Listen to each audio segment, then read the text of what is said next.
Hello and welcome to another episode of the Smash Accept podcast. I'm your host, Michael Royer. You can find me on Twitter at DynastyDadFF, joined as always by my main man at FFSnoog. Today's show, we've been bringing you the heavy hitters. We've been talking about the guys that, you need to buy, the guys that are a little bit more expensive, the Bijan Robinsons, the Jahmyr Gibbs, the Drake Londons.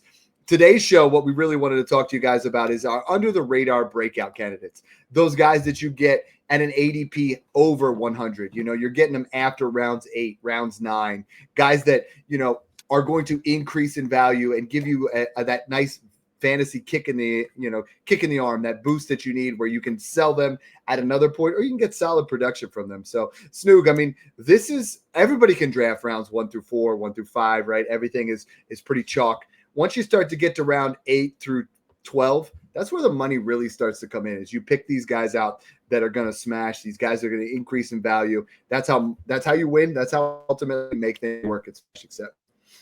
Yeah, that's what I'm excited about most about this show is we're trying to help you kind of find those next breakout guys. Like we were talking about beyond the stage, that year Mike Williams broke out, the year Debo broke out, the year Brandon Ayuk broke out. Like all these guys in that round 9 to 14, 9 to 12 range in startups, when they blow up, they're league winners for you, especially in Dynasty, because you're getting these guys for less than seconds or about equivalent to a second.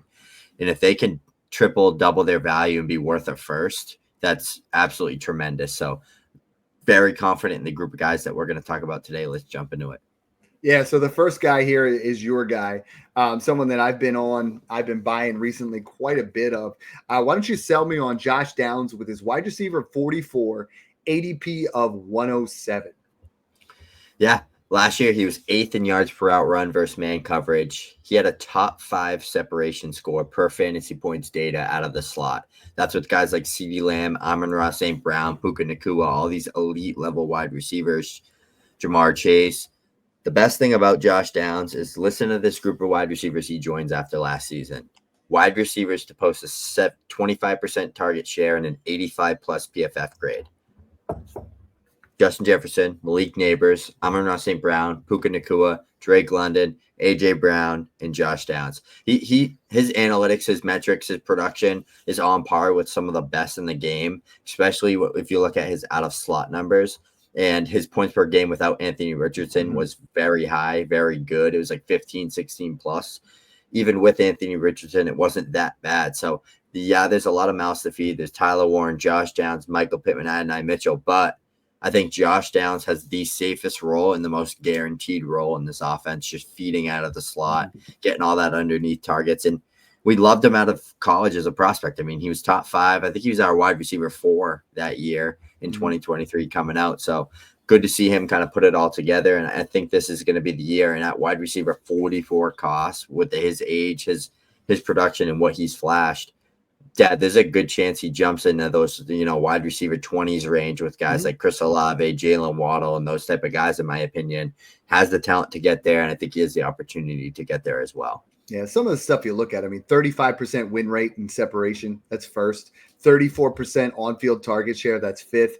Fifth in slot win percentage and 8th in slot snaps. And Snoog, the biggest thing, and I'm with you, and I think the biggest thing is if Daniel Jones is the starter, Wan'Dale Robinson had 140 targets as Daniel Jones slot receiver. Daniel Jones is going to pepper a guy like Josh Downs. If Anthony Richardson becomes the quarterback, I'm buying Josh Downs even cheaper because that's what's going to happen is Anthony Richardson's going to be the starter, and I think we're going to have an opportunity to buy Josh Downs cheaper at that point because I don't know if Downs finishes the year as the quarterback, let alone going into next year. So I think Josh Downs is a nice buy right now. And I think if Daniel Jones isn't the starter, you're going to get him even cheaper. But this is someone that is going to separate. He's going to be someone that's always open. Guys in fantasy that are always open are guys that you and I always want to buy. Let's take a look at some of the prices here. This first one jumps right off the page at me. It's Brian Robinson and Jackson Dart, who I'm big on buying Jackson Dart, but for Josh Downs and a 26 first. Yeah, I love the downside here. Downs over Brian Robinson, and you're getting that 26 first, that re-roll over Jackson Dart in a QB class where Dart would probably be a QB 3 or 4 or 5 coming out. So definitely love that type of move. And that's a good insulated rebuild move too, Dad. So you're getting that young wide receiver. You're betting on the upside with Josh Downs, and then you're also getting the the liquidity of that 26 first that has a chance to be 101, it could be 112. So I love that gamble there. The other trade that I love, and I love doing this kind of thing, is Josh Downs or Raheed Shaheed in the third. I'm going to change that, and I'm just going to call it Stephon Diggs, Calvin Ridley. I'm going to one of those guys who's worth a late second. If you're rebuilding, adding a third and getting Josh Downs, is Money ultimately, Calvin Ridley gets hurt. He's 30. That value dips hard, right? But you add that third and you get Josh Downs, you insulate it, you move to a guy that's 7 years younger. I mean, I think with Raheed Shaheed, that's clearly a smash. But even a guy like Diggs or Ridley or Mark Andrews or all those Michael Pittman, all those guys that go in this same area, give me the younger Josh Downs here, right?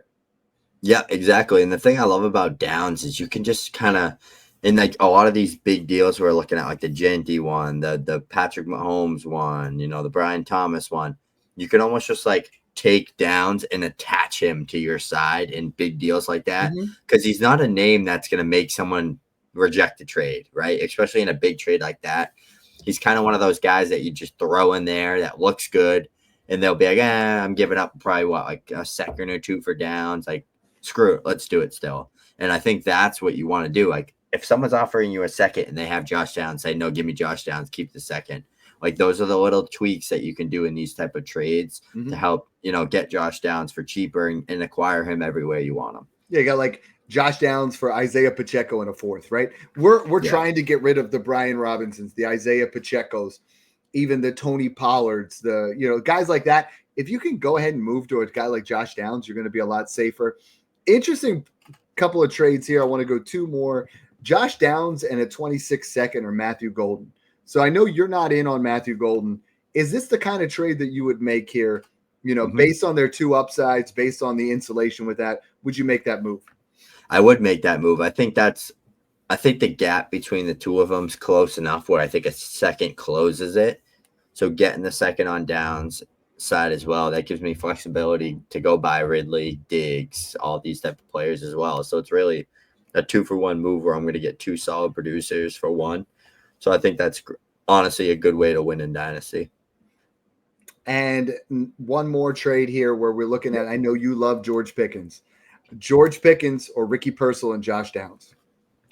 I'm going to roll with I would roll with Downs and Pearsall just because Pearsall's a name that has a little bit of hype behind him right now. Like I've seen people comfortably be able to move him for like 2 seconds plus in a lot of like the Twitter trades I've been seeing and stuff like that. And then the Discord, if I can get that type of haul for him, I'd do it. If I'm stuck with both, I want Pickens. Dude, I love this. Scarface says, watching this show live from Fenway Park. Love it. Scarface is obviously in our Discord, obviously setting up mock drafts all the time.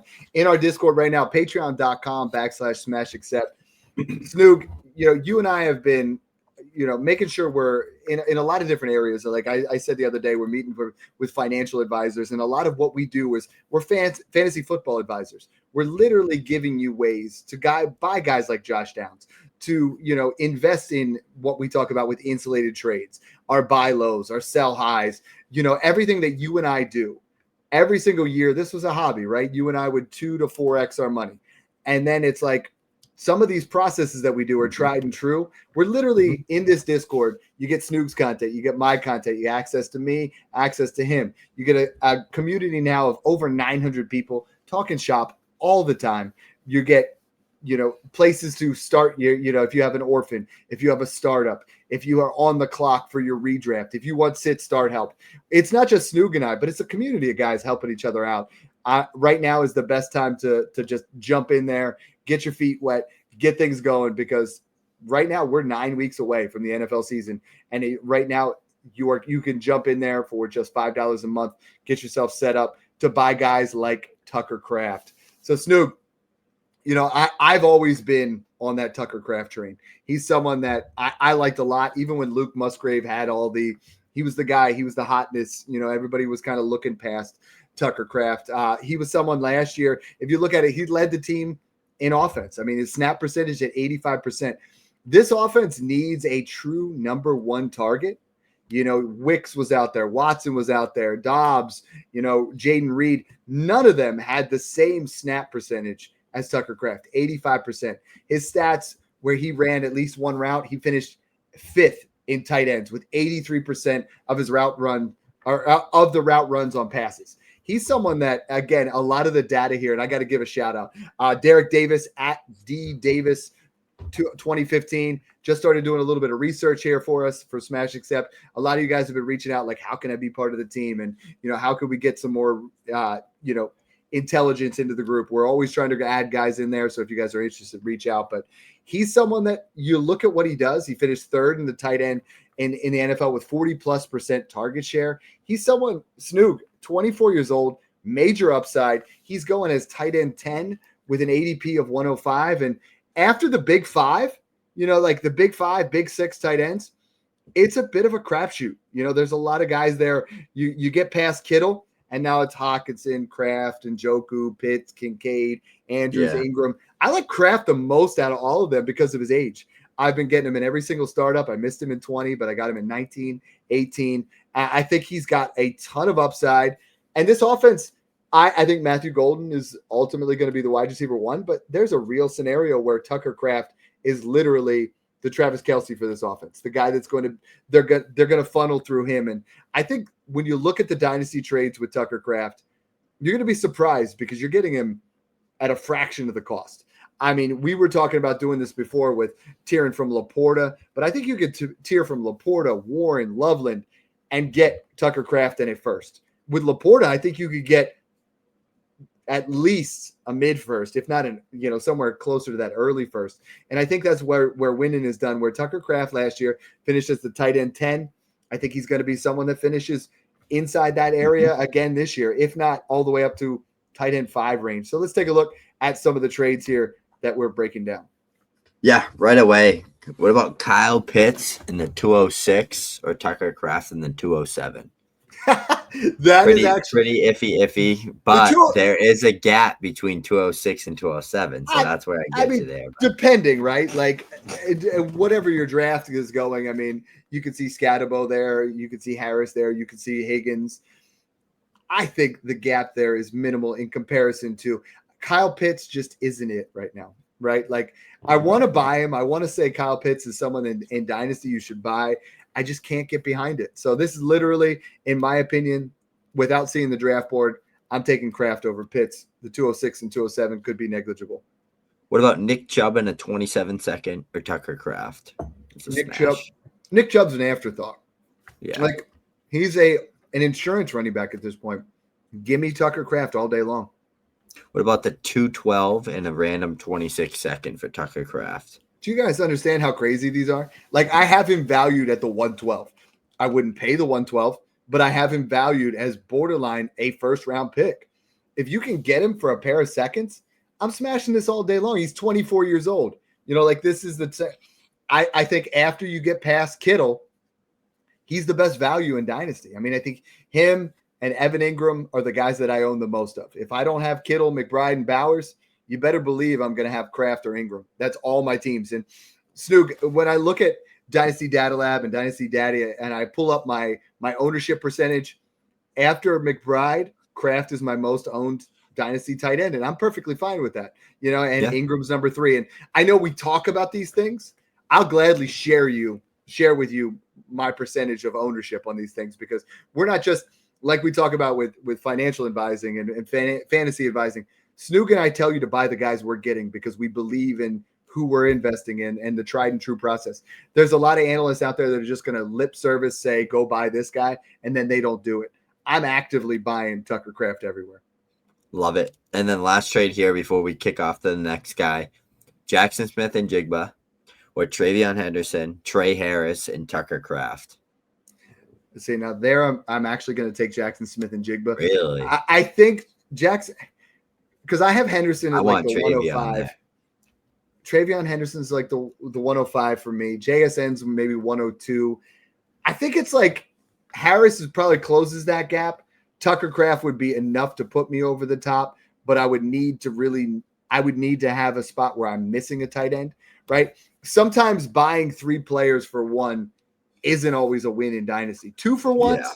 I find 2 for ones I do really well with. 3 for ones, I'm like, am I really starting all 3 of these guys? And if I'm doing that, did I make the right trade? Because I probably don't need those guys. A guy that I'm buying everywhere that I don't need, but I believe that he's going to go up in value. You believe that he's going to go up in value. It's Travis Etienne. It's the best running back on the Jacksonville Jaguars right there, and it's not close. People will try to act like it's close. People are going to try to tell you Tank Bigsby. They're going to tell you Bashir Tootin. Tootin's literally the Walmart version of Travis Etienne. He said Walmart.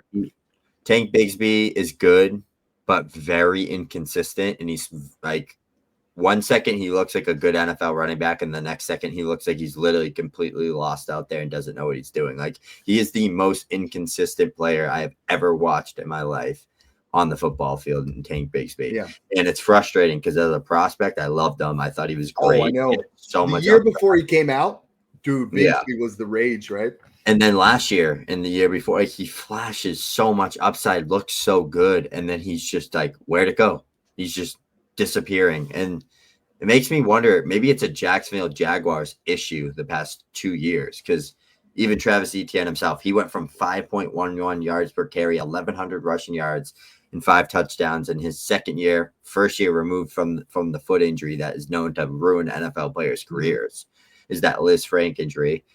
And then he comes back into the next year, 260 touches on the ground, 1,000 yards, but he's inefficient in the ground game, 3.78 yards per carry, scored 12 touchdowns though. And then the next year, again, in that 3.7 range. And then I wonder if it was more a Doug Peterson, Jacksonville Jaguars offensive line and run scheme issue rather than the running backs. Because I think Etienne and Bigsby are a great duo, and I do think they're both really talented running backs. I just think Travis Etienne is the fantasy football running back. And if he can just be as explosive and dynamic as he's been the past 2 years and just remove last year, I think he's going to be a guy that could easily put up 1,000 yards and catch 50, 60, 70 passes in this offense, because we saw what Liam Cohen did with the Buccaneers run game with Bucky Irving. Travis Etienne is the closest thing you can get to Bucky Irving, I think, in terms of that smaller kind of power back, breaks a shit ton of tackles, explosive. Etienne has home run speed too that Bucky Irving doesn't have. So super excited about Travis Etienne. And again, RB30 is like ridiculously cheap. Like, you're getting him in the 10th, 11th round. We're actually in a startup right now, and I think he's still sitting there on the board in the 10th round. Just went in the 9th. He just went. So late 9th. But here's that's the thing with him, is he's cheap. He erupted in 2023. You and I were ahead of the curve on that. 1,500 total yards, 12 touchdowns, and 58 receptions. People forget in Clemson, he was a guy that had 70-plus reception upside. He was so elite. Here's the deal, is like, you could tell yourself all kinds of narratives. And a lot of people keep trying to say this like it's a negative thing. They have made it known that they want to get Travis Etienne more involved in the receiving game. Even if he moves into the Rachaad White role, my man could catch 70 balls easily, right? So here's what I'm saying is, Travis Etienne catches 70 balls. You go ahead and you trade for him cheap now. He has a good year. He goes out in free agency. He signs with the Chiefs, who still don't have a running back. And you could see this man just really recoup that value and get himself back to where he was after that 2023 season. I don't think in Jacksonville we're going to see it without an injury to one of the other two. I love his upside. Let's take a look at some trades here, because Snoog, he's basically free. Like, you're seeing these trades, and you're going to throw up in your mouth when you see some of these. The first one I really got to talk about, Marvin Mims in a 3rd or Travis Etienne in a 4th. Like, Snoog, you're on mute. I know you got so excited. About I muted it because I was like, I'm throwing him a complimentary 3rd just to get that done. Just a thank you 3rd.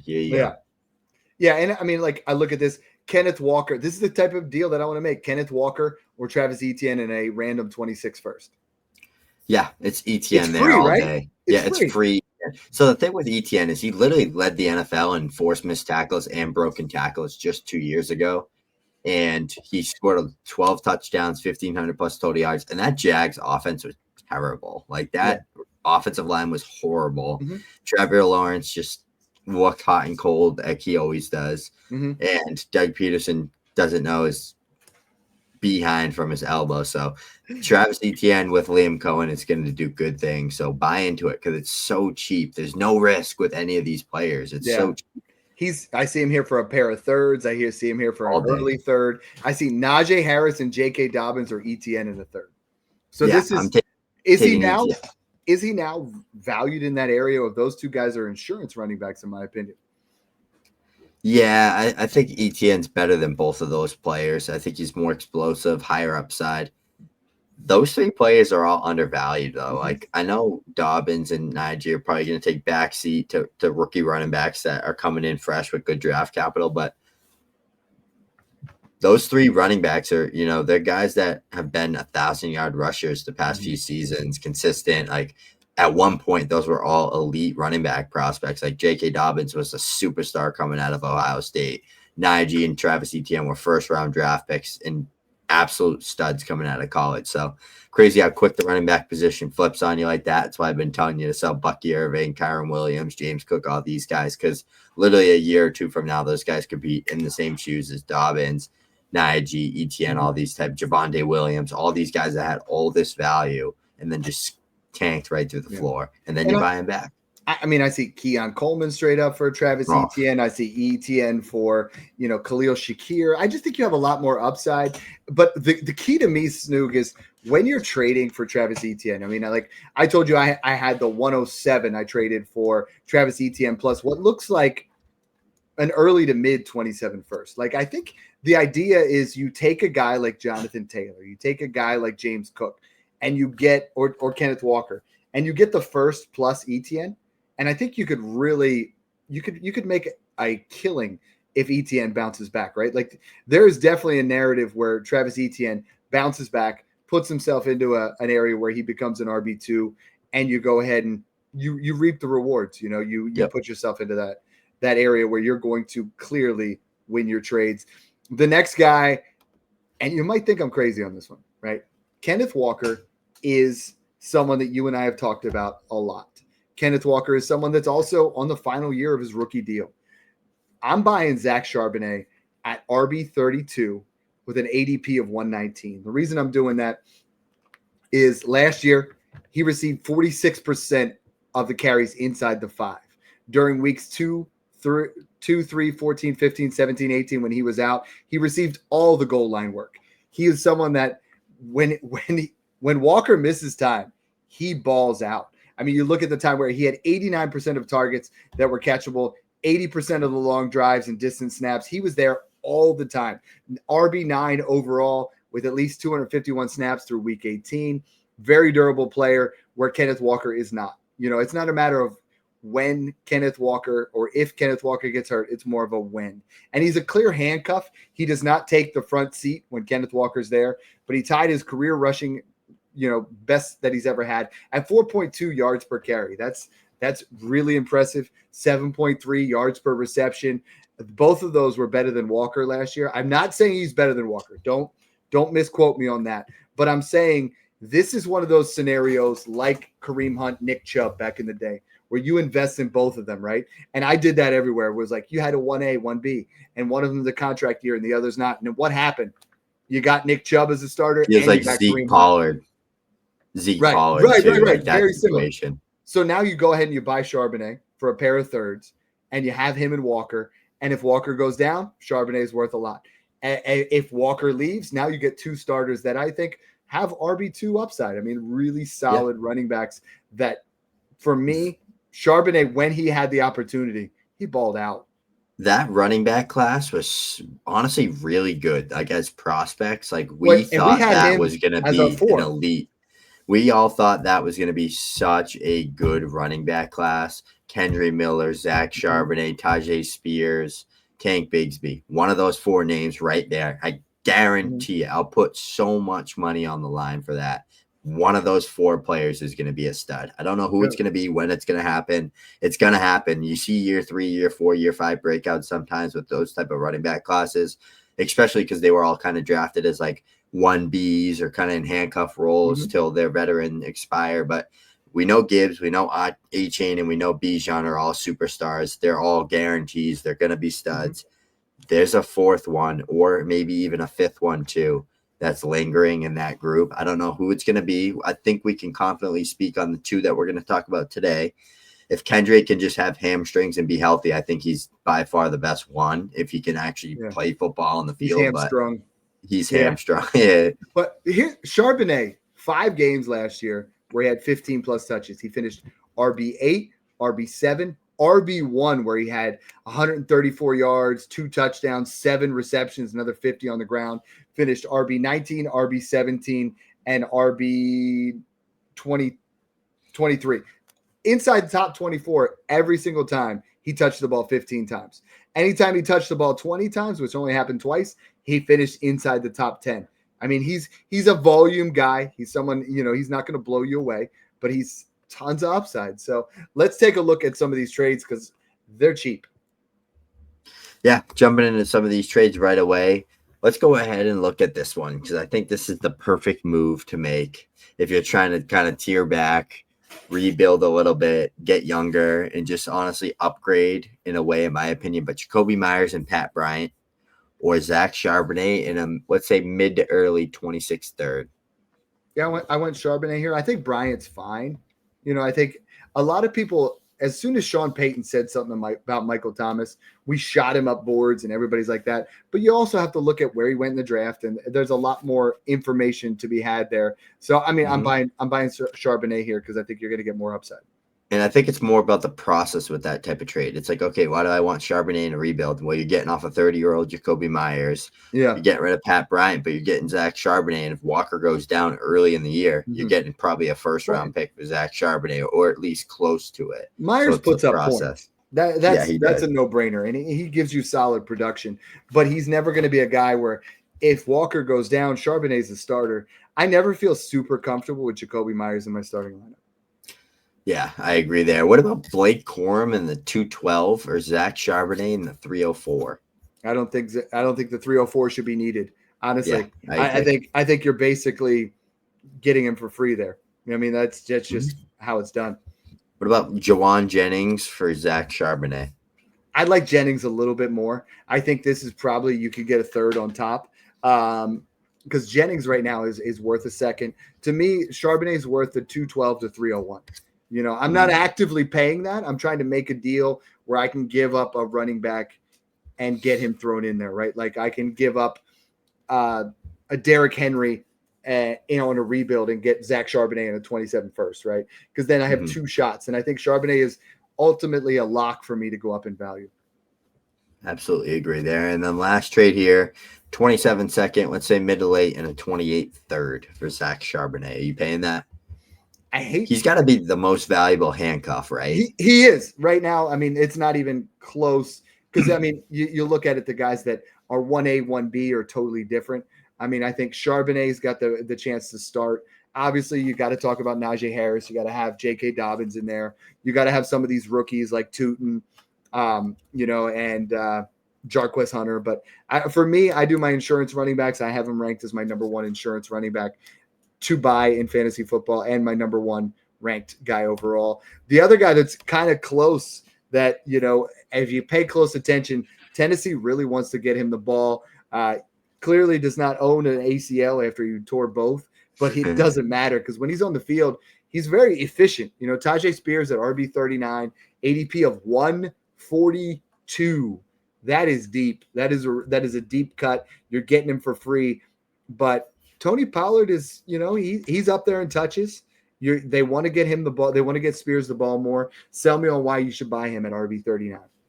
I just think Tyjae Spears is one of those players that you just watch him play football and he's talented. Like he has a ton of talent. He's super elusive. He can make defenders miss. He can catch the ball out of the backfield super well. He caught 30 passes last year. He only played in 12 games. He got 52 the year before in timeshares. Like he's always been in a timeshare. But the thing about him that I love most is we saw the upside from weeks 15 to 17 when Tony Pollard was banged up and kind of battling through injuries. 27.2, 21.6, and 12.3. Small sample size, but that was all his points during that time span. 6 receptions, 3 receptions, 3 receptions. So there's clearly receiving upside there. I just think he's another one of those players. We knew he was super good as a prospect. Like he was a super talented player. He's one of those guys, though, that, he's hitting crazy yards per touch. He's hitting, seventh best target share among running backs back in his rookie year. So a lot of these metrics typically translate. Mm-hmm. Another one of those situations, right? Like Zach Charbonnet and Kenneth Walker. If Tony Pollard were to miss time, you could fire up Tyjae Spears as a fringe RB1, like literally. Because I think a rookie QB like Cam Ward, who's not really mobile, is going to be probably a check down machine with Tyjae Spears in this offense to begin with. Never mind without Tony Pollard. And Pollard's, he's up there in age. I think he's 28 now, 29 years old, kind of getting up towards that range. And Spears is still young buck going into year 2, year 3 in the NFL. So I do think that Tyjae Spears at RB 39 ADP is the perfect player to just take a dart throw on in your dynasty leagues. Go give up a third for him. Like, he's not expensive to acquire. And if he were to get the starting gig, you're probably going to triple, even quadruple your value, turn him into 2 seconds, turn him into a late first if he's the full-time starter, that type of deal. So that's why I'm all over buying Tyjae Spears. I got a great comment here from D. D is in the Discord. He was on there yesterday. He said, you guys have helped me upgrade 7 of my dynasty teams. Again, we keep talking about this. We are fantasy advisors. We're trying to get you into spot. Learning to go from fraud to rebuild to contender. You guys rock. Smash family. All access is the only way to go. We have multiple different tiers in the Discord. We have them as cheap as $5 a month where you get all of our content, as far all the way up to our all access where we're literally doing everything for you. We're trying to treat your team as if it's our own. We're giving you our cell phone numbers on draft day. We're giving you, the access that Snoog and I have to dominate. We're looking at your leagues. We're trying to, make sure we find the trades that are going to work for you. And some of these trades that we're going to talk about here, Snoog, with Tyjae Spears, are some of those trades that you and I are trying to make, and I think he is ultimately insanely cheap. Like you're literally getting him for free on most of these trades. Let's take a look here. The first one I'm seeing is, hold on, give me 1 second. Jalen Wright or Tyjae Spears. So this is an interesting one because you got 2 running backs, 2 insurance guys here. Ultimately, I think you can probably get Spears in a third for Wright in a fourth because a lot of people value Wright. If you had to choose between these two, who do you prefer? Spears all day long. I still think Ollie Gordon's a better running back than Jalen Wright, to be honest with you. And I do think Tyjae Spears is definitely better than Jalen Wright. Mm-hmm. And I think there's a better opportunity for Tyjae Spears to be the starter in his own offense than Jalen Wright will never be the starter in the Dolphins offense. He might get work on early downs, but he'll never play over Devon A-Chain as the starter. So that's why I prefer Spears. Jonathan Taylor or Tyjae Spears, the 105 and the 405. Oh, Tyjae Spears all day long. Free, right? That means I'm getting Quinshaw Judkins or Travion Henderson on top of Tyjae Spears to tear off Taylor. That's a no-brainer move for me. Speaking of Judkins, and I don't know if I like this, Tyjae Spears and a mid 26 first or Quinshawn Judkins. Now that's not the trade, right? But that is the thought process. That's not the trade. But let's call that Kyron Williams. Let's call that James Cook. Let's call that maybe Kenneth. I need it to be like Kenneth Walker, JT, Walker. Those type of guys. And it's about diagnosing what that 26 first is. If that's a 27 first, and now we talk about it a little bit closer, where it's like, then you start to make those moves like we talked about with Derrick Henry in a 27 first. You start to move nervous selling those type of rookie running backs like Judkins, Henderson, Hampton. Just because, I think Judkins, Henderson, and Hampton, if they have a couple big games early on, they're going to be worth 2 firsts all day long, super, super quick. We saw it with Kenneth Walker. Remember, he was almost the RB1 in Dynasty after his rookie year. Do you remember that? It was Brees and him and Najee and JT. Yeah, it was crazy. So that's why I get nervous selling those guys, because a couple big games and they're through the roof. And this is just we got to find ways Keaton to inflate. Mitchell. And these are guys that Keaton Mitchell. I see him on there. How about Brandon Ayuk in a 27 second or Tyjae Spears in a 27 first? I want Spears there. I like that type of trade. That's the goal right there. Using him as a throw-in, just to tear up or get a swap in there. So I love that move. Yeah, and again, these are guys that we're telling you to go out and buy because they're cheap. We're telling you to go out and buy because they could increase in value. Cheap and young. You can't get cheaper than this next guy. Cedric Tillman, Wide receiver 63 with an ADP of 167. This guy went off. Like we were not talking about him at all. From week 7 through 12, he had a total of 5 targets and 3 receptions. Not a lot going on. Cleveland pass catchers, he was number 1 in target share after Amari Cooper went down. He was the guy that number 1 in air yards with 108.4 per game. That's 28% of the team's share with Jameis Winston, obviously, but he led the team with 38% of target share. He was someone that was getting peppered, absolutely dominated during that time. 21% overall target share, 4th in ADOT at 13.2. That was better than Chase and Jefferson. Number 3 in 3rd and 4th down targets at 28% share. I mean, this guy, Snoog, you and I love Jerry Jeudy, but for a 2-game stretch, Cedric Tillman outplayed Jerry Jeudy. And I know it's a 2-game stretch, but it's hard to even say because they traded Amari Cooper. Tillman blew up 2 games in a row. Then he got hurt, right? So Tillman, this is what we're doing, right? We're in Dynasty sometimes, again, we talk about it as a stock. We could see a stock go up, right? And it kind of flashes, but then it drops back down. And you see an opportunity where you're like, there was something there, And I think Cedric Tillman has enough juice. They don't really have a clear wide receiver 2. Njoku's there. He's fine. Judy's there, and he played really well. Cedric Tillman's literally free. Like, you can get him for pennies on the dollar. I think he's on the dollar. I was a just gonna 3rd say round that. pick gets it done. I think you use him as a throw-in. Like, that's the goal with Tillman is when you're doing big trades, just toss him in there. Like, the trade will get done if he's in there or if he isn't in there. And right away, we're going to jump into some of these moves. But are you willing to move off Kenneth Walker to get Josh Jacobs, Cedric Tillman in a 26 second?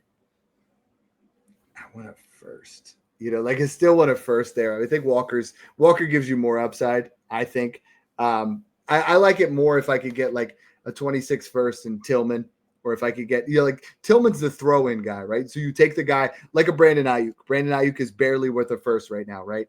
So you trade a Brandon Ayuk for a 26 first, and then you say to the guy, hey, brother, throw me Cedric Tillman and we got a deal. And a lot of dynasty managers will do that. They'll just be like, yeah, done, get it done. And it's a lottery ticket. What about this one on a rebuild? 102, Cedric Tillman, and a mid-26 first for Amon-Ra St. Brown. I like that. I think if I take the 102 and I move it back to like 104 and I feel a little bit more comfortable, the 102 and 26 first is pretty much on par with Amon-Ra. So it's basically, again, a free Cedric Tillman. Yeah, I agree there. And then last one here. What about Cedric Tillman or Demario Douglas? I don't want Pop Douglas. Give me Cedric Tillman. I mean, that's the key, right? Get rid of those turd sandwiches and get guys with upside. Like Tillman has upside. Mm-hmm. Yeah. I think if you take a guy that's clogging your roster, a guy that's never going to really play for you, like a Theo Johnson, a lot of people are like, oh, he could pop off. Just get Tillman. Get something that has a little bit more upside. So, guys, this has been a fun show. We want to make sure that you guys, again, check us out on YouTube. Make sure you hit that subscribe button as we approach 5,000 followers. So thanks again for tuning in and enjoy the process.